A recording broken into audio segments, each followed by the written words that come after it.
વખત મૂંગા જીવની સેવા તો કરી દો, દિલથી આનંદ થાય છે યાર. ओ करुणाना सागर तारी दुनिया पर करुणा कर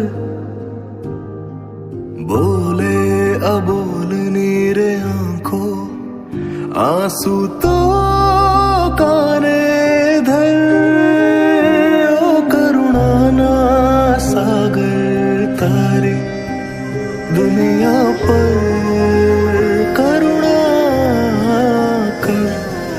बोले अबोलनी रे आंखो आंसू तो काने धर ईश्वर નિરાધાર ગાયની સેવા કરવી ને એ બહુ મોટી સેવા છે. આવી ગૌશાળામાં સેવાની જરૂર એટલે સેવા કરો, આગળ વધો, પ્રગતિ કરો. ગાયની સેવા કરતા રહો ને ખૂબ ખૂબ આગળ વધો. ધન્યવાદ. Thank you.